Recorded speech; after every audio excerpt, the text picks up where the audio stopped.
Good day, everyone. This is Ben Blanquera, and I am thrilled today that I get a chance to talk to Ratmir Timashev. He is a student turned entrepreneur turned philanthropist whose recent donation has raised a lot of eyebrows regarding what's going on at Ohio State and who's Ratmir. So I'm thrilled today to be able to talk to Ratmir. Ratmir, welcome. Oh, thanks. Thank you, Ben. Thanks for having me today.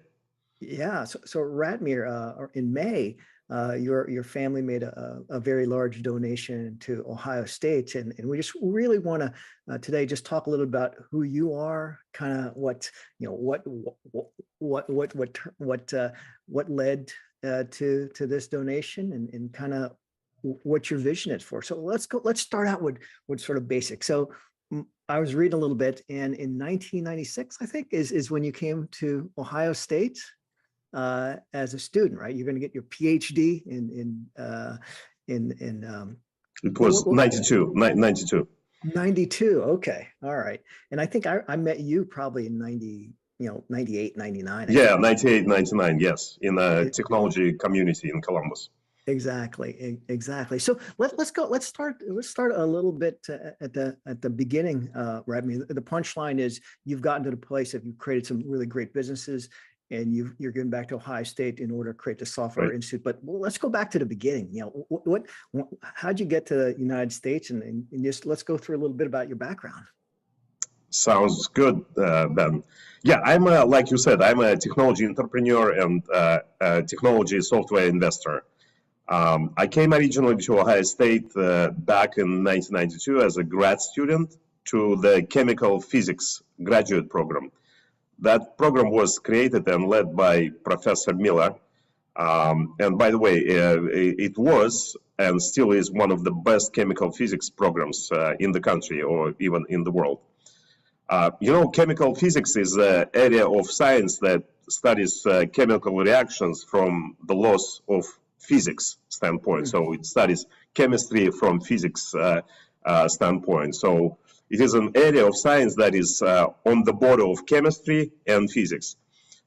This is very important comment because I'll explain later some of the ideas that we have for the Center for Software Innovation, because it's also somewhere on the border between business and technology, or specifically between we're creating a program that is takes a lot of curriculum from Fisher College of Business and combines it with the curriculum from College of Engineering and specifically computer science. So because a lot of it's very important because lots of innovations come from when you break the boundaries of traditional approach.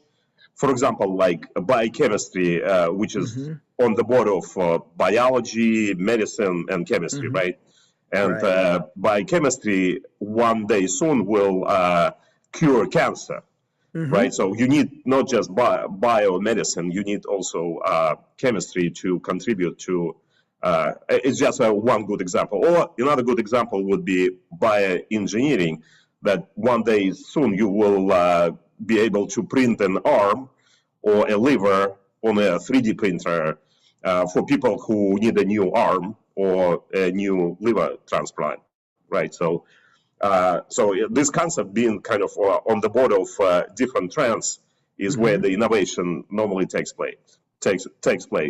But again, coming back to the story. So back in '92, I was a young scientist who wanted to become a technology entrepreneur. So to me, like science and business have lots of things in common. And Columbus and Ohio State is where it all started for me. It's where I met my greatest friends, built my family, and launched my basically entrepreneurial journey.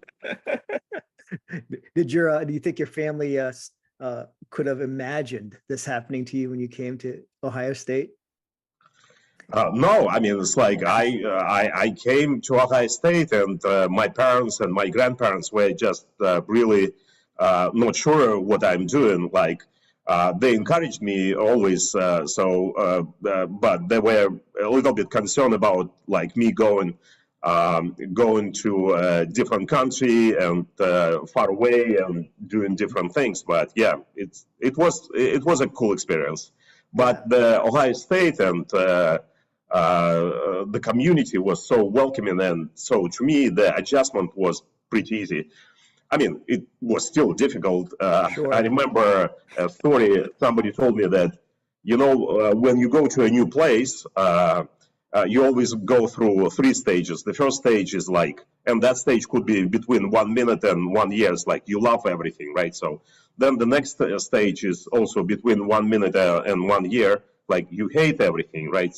And then the third stage where like you adjust and you become like part of the community. So I think it took me a year or a couple of years to go through the first and second stage before I came truly part of the Midwest and OSU community.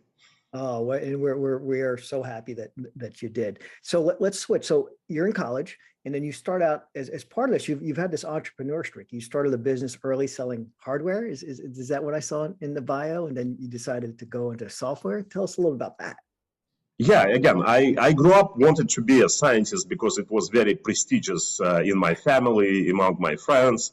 But then I kind of started making, I needed to make money in the summer or weekends, and realized like, hey, I'm good at making money. So maybe after I've been in college doing science and then came to Ohio State, I said, yeah, but science is great. I probably can be a pretty good scientist. But I also want to explore some different things. So me and my partner started experimenting, and at first we started selling computer parts. We became a reseller for Tech Data, and Tech Data would give us a CD, all resellers with 30,000 computer items, and we decided to build an online e-commerce store using that database that it was on CD. And in fact, we launched that online e-commerce store in early '96, just 6 months after Amazon. So that was our first entrepreneurial technology endeavor, which was pretty good experience, pretty interesting experience. Yeah, and then tell us, like, even before you graduated, you decided to start Alita, right? Like the internet. So tell us. That's about right. that. That's right. Yeah. Again, we knew that internet is coming. Again, I'm talking about like 93, 94, 95. The internet is coming. Everything is going to be bought and sold on the internet. And back then, you couldn't even imagine, like, you can buy airline tickets on the internet, or you can buy books, or you can buy computer on the internet, or you can buy a movie on the internet, right? So back then it was all like very new, and we were so hungry to develop something. That's why our first endeavor, or our first enterprise, was that online e-commerce store that was selling computer parts. But then it quickly shifted to developing tools because I had a genius partner, genius technologist, who developed a couple of good tools to manage new operating system from Microsoft called Windows NT.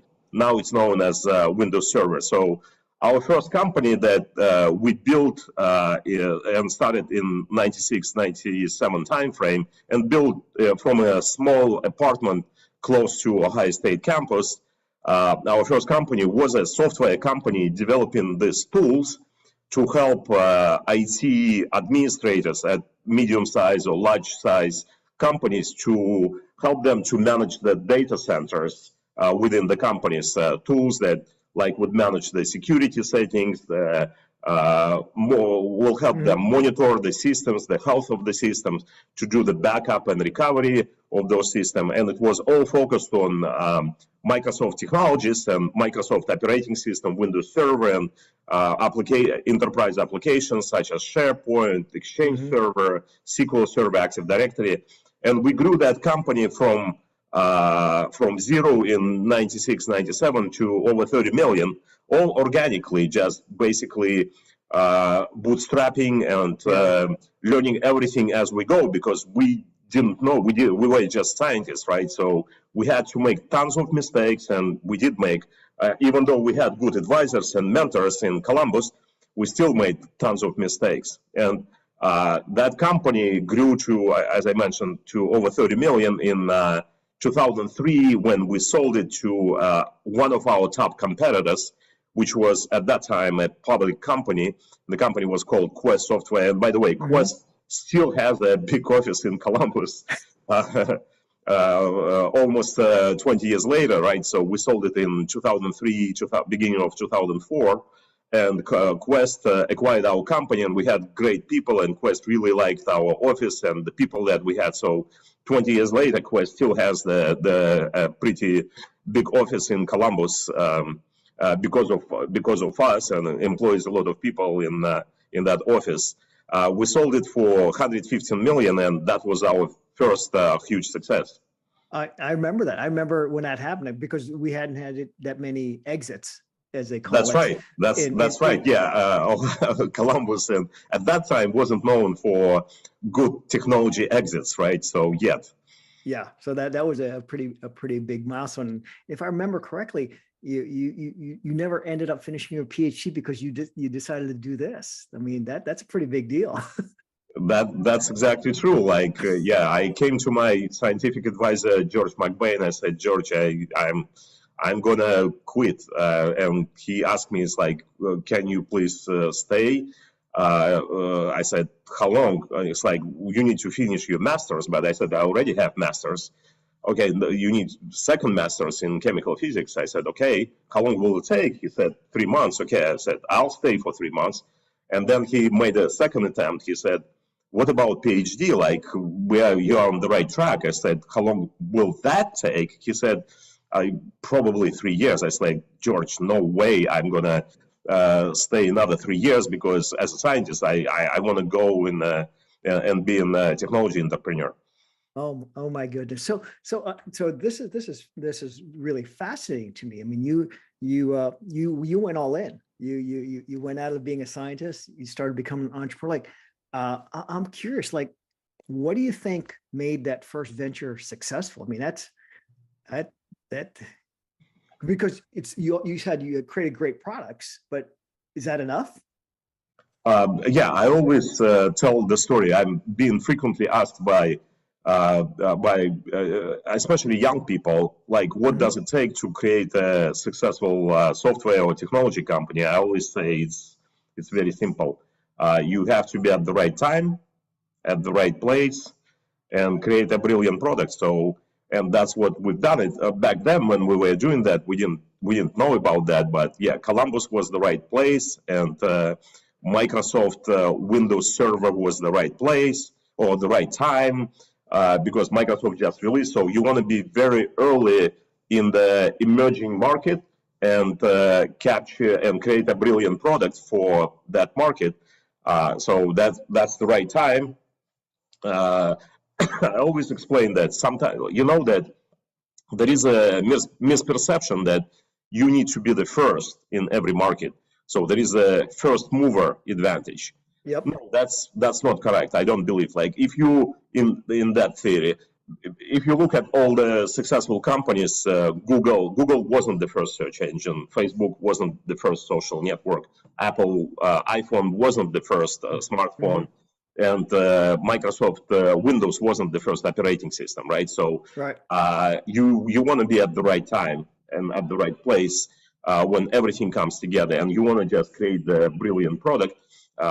There were lots of examples. There are lots of examples when company come to the market too early or too late, or don't create the great product. So, and the success is being at the. So it sounds simple. It's very difficult to accomplish, but it's you got to be at the right time at the right place, and just simply create a very good product that your customers need. That's awesome. And you didn't just do it once. You did it twice. Like, some folks would have said, I'm good now. But you said, let's do it again. Tell us a little bit about Veeam and what got you there. Yeah, again, we just followed the same what we learned building Iolita, and the learning was very good. Again, right time, right place, and brilliant product. So Quest Software acquired our company. We worked for Quest in Columbus. Then we left Quest and kind of started thinking, me and my partner, his name is Andrei Baronov, he's a brilliant technologist, like what's the next wave? What's going to be the next revolution in technology?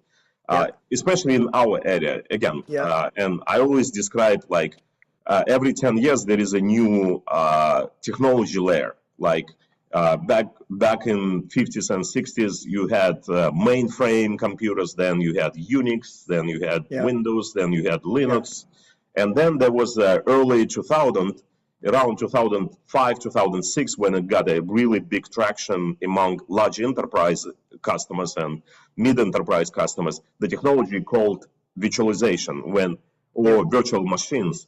The technology was created by a great company, which is called VMware, right? So, and people started adopting that, and we thought that that's going to be a big wave in the infrastructure, in the computing infrastructure. And again, our expertise now has become, because all the different companies, they specialize in different areas like internet or gaming or consumer. And our expertise, or enterprise applications, and our expertise was infrastructure management tools. We thought that the next infrastructure layer is going to be this VMware layer. And we decided to repeat what we already done for Windows part of the infrastructure, the IT infrastructure, or part of the data center. And we started developing, again, similar tools like management tools, security tools, configuration, for help administrators, people that administer and manage the data center based on VMware virtual machines. And when we released our backup product, it was so successful, enormously successful, we decided to focus just on the backup. And that's what Veeam is known in the industry over the last 15 years, since 2006. When we released the product in 2008, so technically since 2008, in the last 15, 14 years, Veeam has become the market share leader globally in this software, which is called backup, recovery, or data management of the cloud data. The data, doesn't matter where the data is, in your own data center or in the cloud, like AWS or Microsoft Azure or Google Cloud. Customers, business customers, they need to see and they need to be able to manage and secure and move that data and be able to back up and recover in case of the disaster, such as natural event, or there is this big, right now, big concern about this new threats known as ransomware, right? So it's a type of virus that infects your data center or your data, doesn't matter where the data is, it infects your data and encrypts it.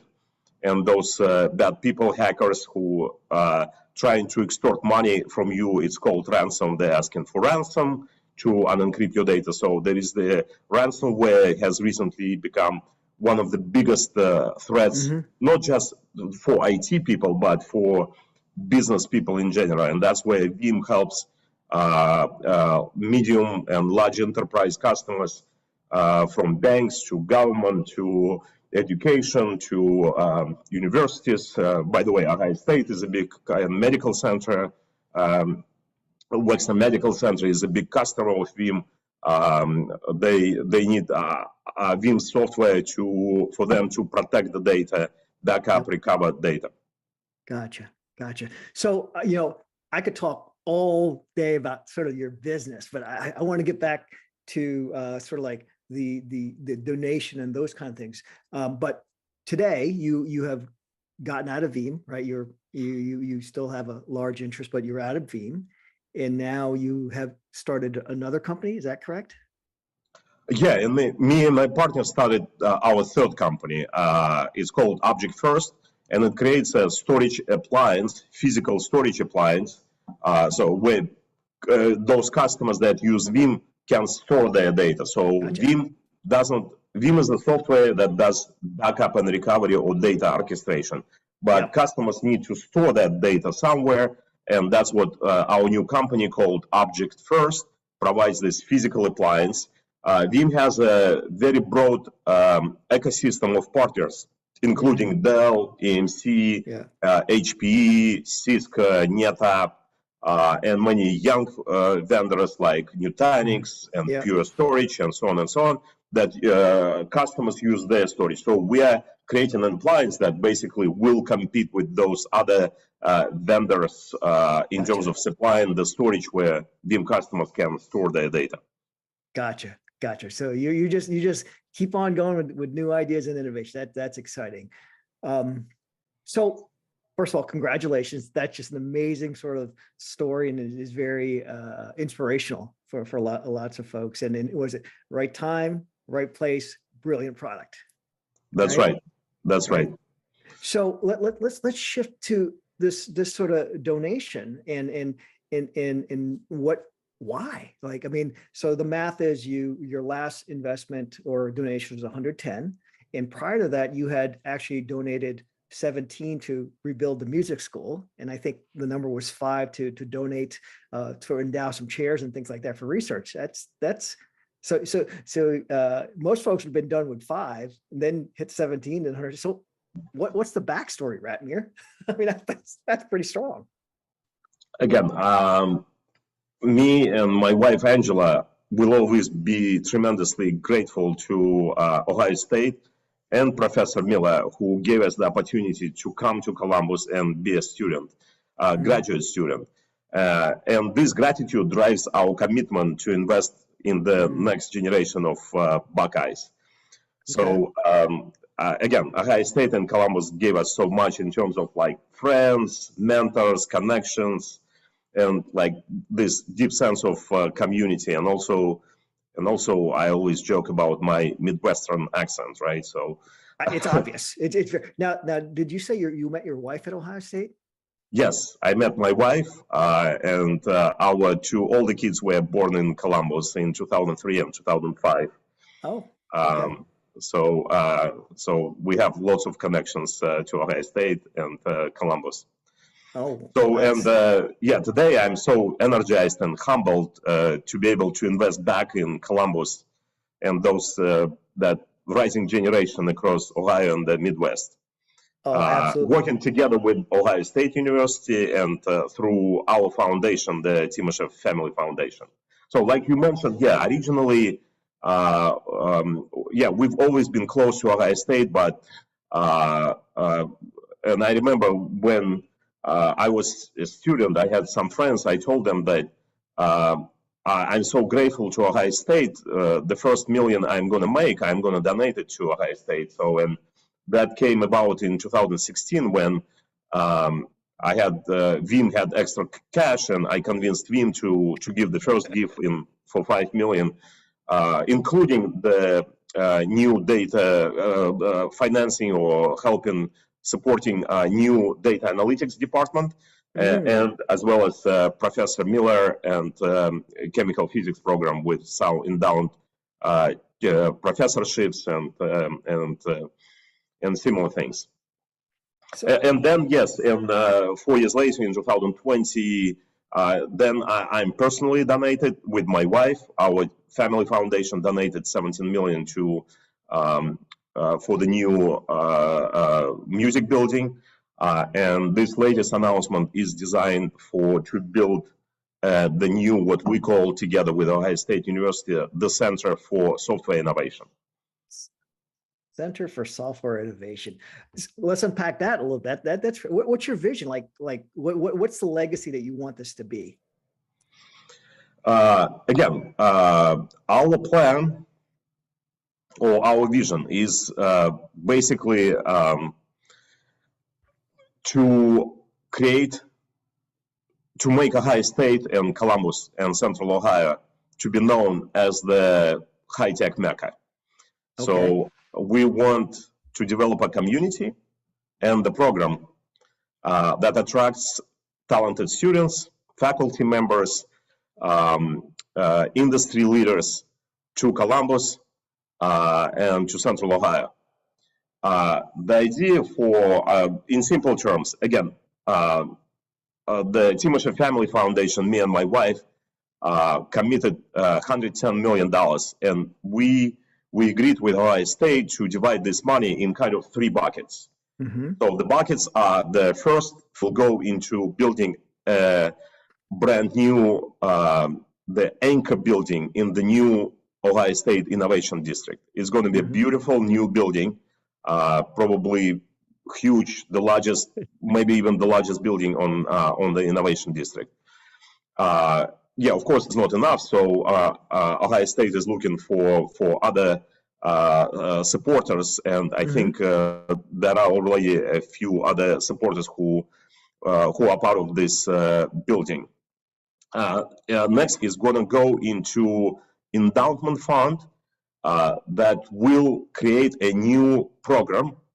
Again, like on the border between computer science and business. So the Fisher College of Business and College of Engineering at Ohio State, specifically computer science department, are working already today in developing a new curriculum which will be launched in September. And the curriculum is going to be called the Center for Software Innovation, the curriculum that combines and offers students the ability to learn both business and software innovation. Software innovation with the focus on learning how to design the product, how to develop the product, what we call product management, as well as other skills that needed to build the business, financial planning, business planning, but also extremely important sales and marketing education. So that's the idea. Got it. That is so exciting that you're creating a holistic view around conceptualizing, building, and then taking it to market, because it's really about the entire cycle, not just one component of this. And that's exciting. Exactly right. Yeah, exactly right. So it's the building which will host.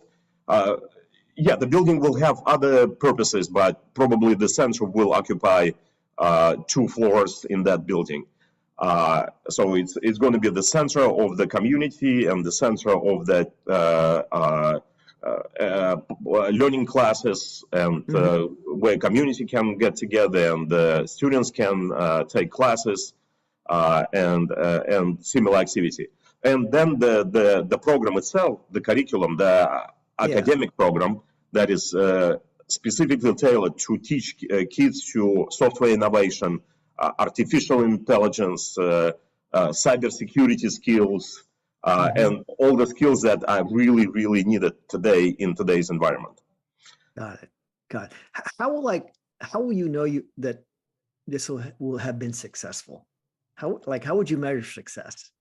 That's a great question. So I'm sort of in marketing. So my skills are in marketing. So I understand how to position the product. To me, the success is very simple. If in 12, 24, or 36 months, in 1, 2, or 3 years, you go to any venture capital gathering and ask them, what do you think about Columbus, Ohio State? If they say that's the place to be and that's the new high-tech mecca, it is similar to. So if you hear those kind of feedback, like words saying, yeah, like some company, I know some companies that are moving their offices to Columbus. They want to hire Ohio State students for different functions: sales, marketing, product management, or even finance.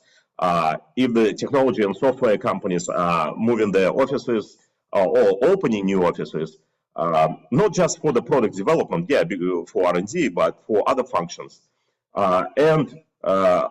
Columbus and Ohio State and Ohio are becoming known as the new mecca that you got to be involved, as well as in terms of venture capital activity and similar activity. Yeah, so if percent of the people that answer yes, we see this as the new rising Ohio Valley, where all the technology companies have to be either present or have to do some business, that would be a huge success, right? So if today we go and we ask how many, so today might be 1%, 5%, right? If in 1 year we go and that percent increase doubled or tripled, that's a huge success. So we want to build a community of students, faculty, technology leaders, software leaders, and also use our alumni networks. There are so many alumni, successful software entrepreneurs and executives, and we want them to be part of this initiative to contribute, come hire Ohio State students for their companies where they're right now located in the country or around the globe. So this is a community that also includes, and we will rely, or we now are relying a lot on our alumni network. Okay, got it. Well, those are two good. Folks say, where do you have to put your company? It's Columbus and Ohio State, and that's where, that's where we recruit the best tech talent. That's a pretty good aspiration. So let's get a little bit more concrete in terms like what kind of timeline, what kind of things might we be able to see in the next 18, 24, or 1 year timeframe? What will we start seeing? Yes. Again, as I mentioned, the gift was announced recently, but we've been discussing it for over a year with Ohio State, right? So, and lots of activities. In fact, this curriculum, the academic program that I mentioned, it's not going to be created from scratch. It's going to be based on very successful existing program at Ohio State, which is called IBE, Integrated Business and Engineering. And it's successful programs where about, I believe, 30 students per year, plus minus, taking this curriculum that combines some classes from Fisher College of Business and some classes from engineering. So we are prototyping our program based on these successes that Ohio State had on this program.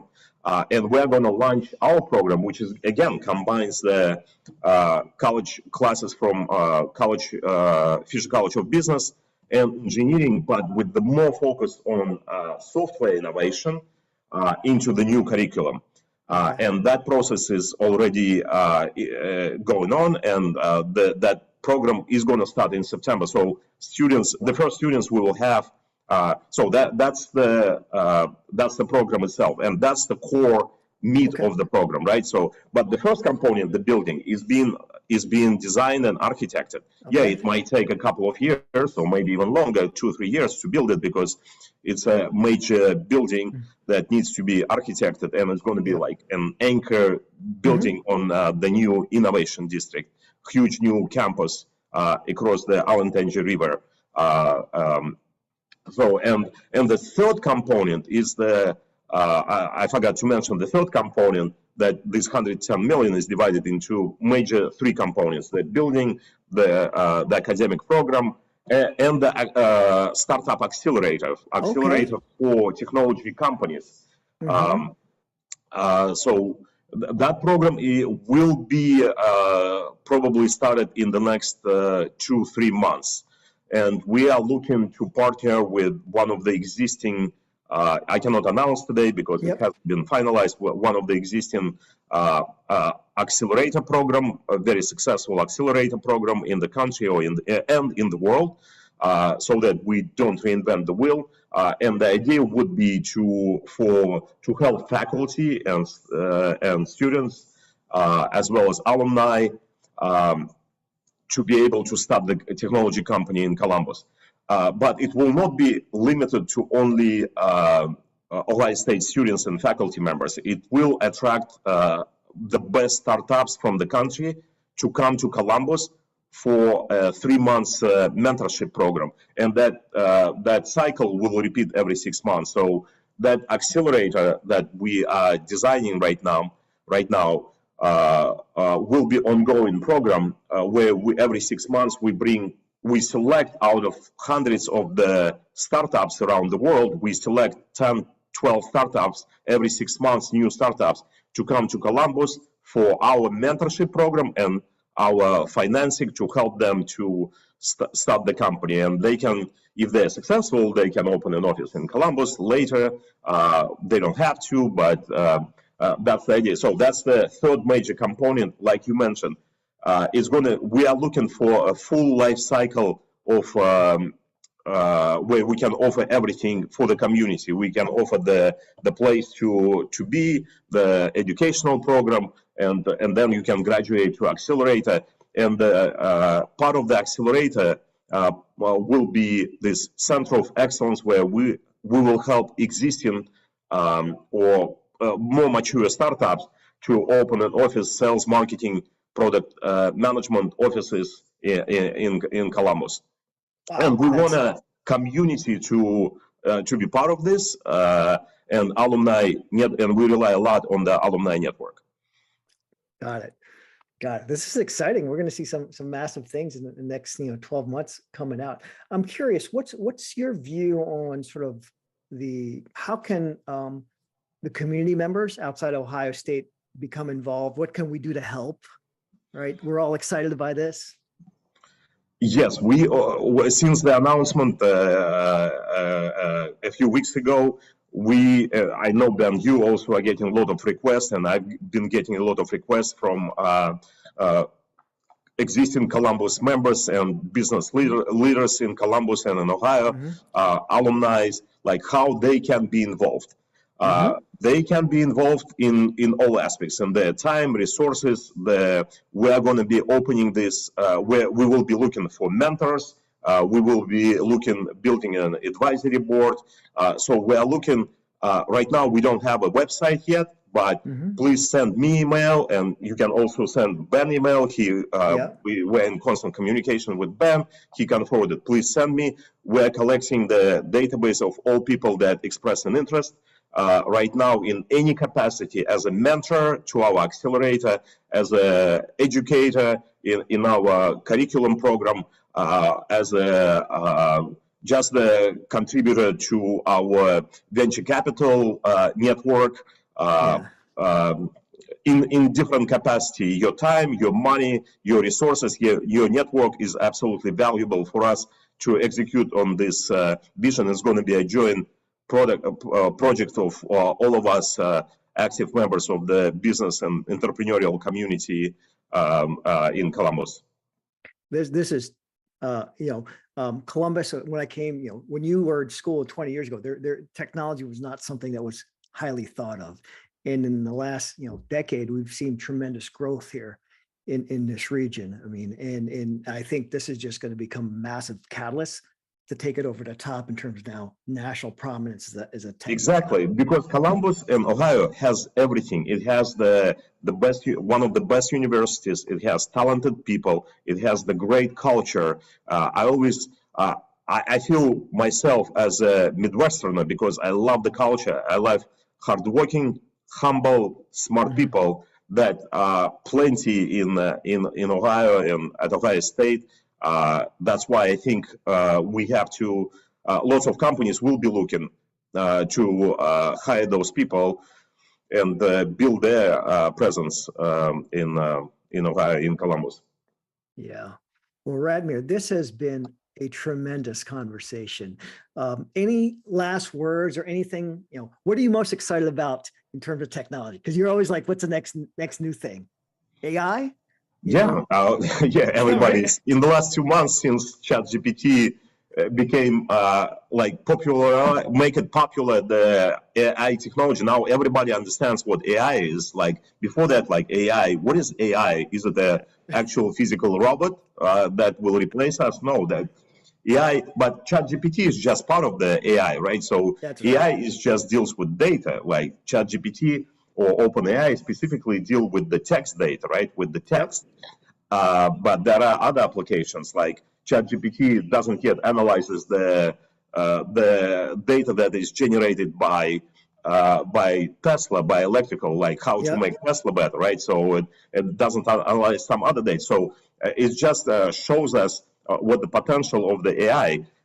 So I always say that software is eating the world. Not me, I'm sorry. I'm repeating after a pretty famous founder and entrepreneur, Andreessen, Mark Andreessen. He said once, software is eating the world, and I 100% agree. So all the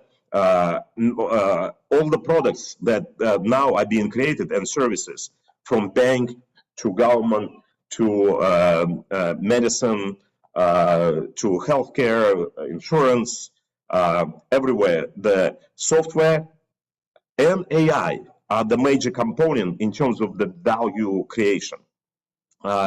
Even cars like Tesla, I always describe Tesla, it's an iPhone on the wheels, right? So there is more software in Tesla than in anywhere else, right? So more than in probably an iPhone, right? So it's not about the wheels and metal. It's about software that runs it, right? And that's the value. That's why you buy Tesla or similar products, or that's why you select the bank that has the better services based on the software, on your needs, artificial intelligence. So that's where all the value creation is going to occur, and that's where all the money is going to be.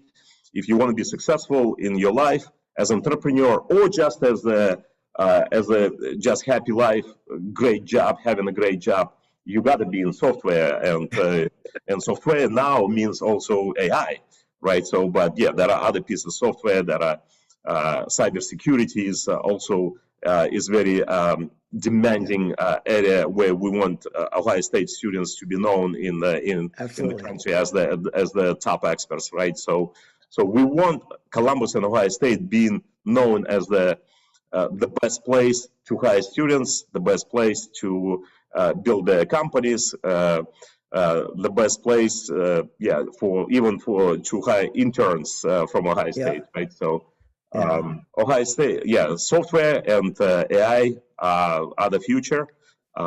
So that's what we want Columbus to be known for. Yeah. Well, Ratmir, your energy is infectious. Your enthusiasm is infectious, and your commitment to making Columbus a high-tech mecca is commendable. So thank you very much.